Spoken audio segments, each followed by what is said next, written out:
Assalamualaikum warahmatullahi wabarakatuh. Perkenalkan, nama saya Wahyu Hidayat dengan NIM 203210119. Prodi Manajemen Pendidikan Islam, Fakultas Tarbiyah dan Keguruan, Universitas Islam Negeri Sultan Toha Saifuddin Jambi. Di sini saya akan mempresentasikan materi dengan judul Manajemen Karir. Pengertian manajemen karir. Manajemen adalah keseluruhan aktivitas yang berkenaan dengan melaksanakan pekerjaan organisasi melalui fungsi-fungsi perencanaan, pengorganisasian, pengarahan, dan pengawasan untuk mencapai tujuan organisasi yang sudah ditetapkan dengan menggunakan sumber daya yang meliputi money, material, machine, and method secara efisien dan efektif. Secara efisien dan efektif maksudnya dalam melaksanakan pekerjaan organisasi dengan menggunakan sumber daya organisasi itu harus dilakukan dengan cermat dan teliti agar tidak terjadi pemborosan. Setiap pemborosan yang terjadi dalam penggunaan sumber daya organisasi sekecil apapun berarti suatu kerugian. Dan kalau sudah terjadi kerugian itu berarti tidak efektif, karena salah satu indikator efektif itu adalah tidak terjadinya pemborosan yang berdampak pada kerugian. Kerugian adalah suatu yang harus dihindari lebih-lebih dalam organisasi bisnis. Istilah karir memiliki makna yang berbeda, tergantung dari sudut pandangnya masing-masing. Namun demikian, terdapat kesamaan bahwa masalah karir tidak dapat dilepas dengan aspek perkembangan, pekerjaan, jabatan, dan proses pengambilan keputusan. Atas dasar ini, untuk memperoleh pemahaman yang lebih luas dan komprehensif tentang hakikat karir. Karir adalah suatu arah kemajuan profesional. Kata yang penggunanya terbatas pada pekerjaan yang memiliki kemajuan hakiki yang formal, seperti halnya manajer dan profesional. Karir diartikan juga sebagai serangkaian pengalaman kerja seseorang yang mengalami perkembangan. Jadi, manajemen karir adalah suatu proses pengelolaan karir pegawai yang meliputi tahapan kegiatan perencanaan karir, pengembangan dan konseling karir, serta pengambilan keputusan karir. Manajemen karir melibatkan semua pihak termasuk pegawai yang bersangkutan dengan unit tempat si pegawai bekerja dan organisasi secara keseluruhan. Oleh karena itu, manajemen karir mencakup area kegiatan yang sangat luas. Dalam penulisan ini, tahapan yang akan dibahas adalah tentang perencanaan dan pengembangan karir. Sedangkan menurut Shimamura 2006, manajemen karir adalah proses di mana organisasi memilih, menilai, menugaskan, dan mengembangkan para pegawainya guna menyediakan suatu kumpulan orang-orang yang berbobot untuk memenuhi kebutuhan di masa yang akan datang. Konsep manajemen karir. Menurut Deslares 1997, kegiatan personalia seperti penyaringan, pelatihan, dan penilaian berfungsi untuk dua peran dasar dalam organisasi. Yang pertama, peran tradisional. Peran tradisional adalah menetapkan organisasi mengisi posisi-posisinya dengan karyawan yang mempunyai minat, kemampuan, dan keterampilan yang memenuhi syarat. Yang kedua adalah memastikan bahwa minat jangka panjang dari karyawan dilindungi oleh organisasi dan bahwa karyawan didorong untuk bertumbuh dan merealisasikan potensinya secara penuh. Anggapan dasar yang melandasi peran ini adalah bahwa majikan memiliki suatu kewajiban untuk memanfaatkan kemampuan karyawan secara penuh dan memberikan kepada semua karyawan suatu kesempatan untuk bertumbuh dan merealisasikan potensinya secara penuh serta berhasil dalam mengembangkan karirnya. Tahapan pengembangan karir. Terdapat 5 tahapan pengembangan karir, yaitu growth, dari lahir sampai usia 14 tahun. Tahap Tahapan ini merupakan tahapan perkembangan kapasitas, sikap, minat, dan kebutuhan yang diasosiasikan dengan konsep diri. Pada rentan usia ini, pengembangan karir yang dapat dilakukan terutama oleh guru atau orang tua pada anak dan remaja adalah dengan memberikan pemahaman mengenai hidup mandiri dan mengapa kita harus bekerja, memperkenalkan sejumlah pekerjaan termasuk di dalamnya pemahaman segala sesuatu tentang pekerjaan tersebut dan termasuk berkenaan dengan upaya bagaimana memperoleh pekerjaan atau karir yang dimaksud. 2. Eksploratory, usia dari 15 sampai 24 tahun. Tahap ini merupakan fase tentang yang di dalamnya pilihan yang bersempit tapi tidak final. Pengembangan diri pada tahap ini diarahkan pada pengejutan pilihan karir yang paling memungkinkan bagi seseorang. Minat, bakat, dan latar belakang pendidikan menjadi bahan pertimbangan dalam pengerucutan pilihan karir seseorang. 3. Establishment, usia dari 25 tahun sampai 44 tahun.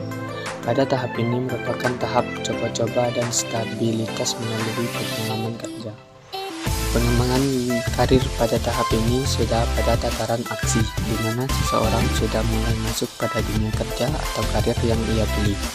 Jika memang sesuai dengan apa yang ia cita-citakan atau dia inginkan, maka ia akan berusaha menstabilkan diri dalam dunia bekerja yang ia geluti. Yang keempat, maintenance, usia dari 45 tahun sampai 64 tahun. Pada tahap ini merupakan proses penyesuaian yang terus-menerus untuk meningkatkan pada posisi dan situasi kerja. Pada tahap ini, pengembangan karirnya diarahkan pada bagaimana melakukan proses penyesuaian dari keyakinan, pengetahuan, keterampilan, dan sikap untuk dapat meningkatkan posisinya ke arah yang lebih baik lagi dan menciptakan situasi kerja yang membuatnya lebih nyaman kerja. Yang kelima, baseline atau usia 65 tahun ke atas. Tahap baseline ini merupakan tahap pertimbangan pra-pensiun, keluar kerja, dan pensiun. Pengembangan karir pada tahap ini adalah berkenaan dengan pembukaan wawasan berkenaan dengan pensiun sehingga seseorang dapat mempersiapkan diri di saat ia harus pensiun nanti. Jika sudah pensiun, pengembangan di karir berkenaan dengan bagaimana ia memanfaatkan waktu pensiunnya dengan semaksimal mungkin untuk kebaikan diri dan orang-orang yang terdekatnya. Karir guru atau konselor sekolah. Karir guru atau konselor di sekolah meliputi dua hal, yaitu yang pertama, karir struktural, berhubungan dengan kedudukan seseorang di dalam struktur organisasi tempat ia bekerja, misalnya menjabat sebagai wali kelas, PKS, Wakasek, kepala sekolah, dan lain-lain. Karir ini memiliki tuntunan tanggung jawab tertentu bagi seseorang guru, sehingga wawasan atau pengetahuan, sikap, dan keterampilan seseorang guru atau konselor harus ditingkatkan untuk menjawab tuntunan yang dimaksud. Yang kedua, karir fungsional. Karir ini berhubungan dengan tingkatan atau pencapaian formal seseorang di dalam profesi yang ia geluti. Contohnya guru madya, guru dewasa, guru pembina, dan guru profesional. Agar dapat memahami kenaikan karir, seorang guru atau konselor perlu mengerjakan sejumlah tugas-tugas profesional yang memiliki nilai kredit tertentu dan dibuktikan dengan dokumen-dokumen legal. Akumulasi nilai kredit yang dimaksud harus dapat memenuhi jumlah nilai tertentu yang ditetapkan pemerintah. Kedua jenis karir atau konselor di sekolah tersebut dapat dicapai tentunya dengan sejumlah pemerolehan kompetensi guru atau konselor yang tinggi. Kompetensi profesi guru atau konselor sekolah. Terdapat 4 kompetensi yang telah dimiliki seorang guru atau konselor sekolah, yaitu yang pertama, Kompetensi pribadi berkenaan dengan kemantapan, kestabilan, kedewasaan, kearifan, dan kewibawaan guru atau konselor. Yang kedua, kompetensi sosial, kemampuan berkomunikasi secara efektif dengan peserta didik, sesama pendidik, tenaga pendidik, orang tua siswa, dan masyarakat. Yang ketiga, kompetensi pedagogi, kemampuan mengelola pembelajaran atau BK yang meliputi pemahaman terhadap peserta didik, perancangan dan pelaksanaan pembelajaran atau BK, evaluasi dan pengembangan peserta didik untuk mengaktualisasikan berbagai potensinya. Yang keempat, kompetensi profesional, kemampuan penguasaan materi pembelajaran secara luas dan mendalam yang memungkinkannya membimbing peserta didik memenuhi standar kompetensi. Upaya pengembangan kader. Berikut ini adalah upaya-upaya yang dapat dilakukan oleh guru atau konselor untuk dapat meningkatkan kompetensinya agar karir yang ia geluti dapat berkembang maksimal. Yang pertama, menghadiri atau berpartisipasi dalam forum atau kegiatan ilmiah profesional seperti seminar, simposium, pelatihan, dan lain-lain. Yang kedua, membuat karya tulis ilmiah atau populer, karya seni, dan karya teknologi. Yang ketiga, melaksanakan penelitian atau pengajian kerja profesional baik individu maupun kolaboratif. Hands-on study, TK atau TBK, dan penelitian jenis lainnya. Pengembangan karir merupakan hal yang penting bagi seorang guru dan konselor karena hal ini sangat berpengaruh setidaknya terhadap kepuasan kerja dan peningkatan penghasilan.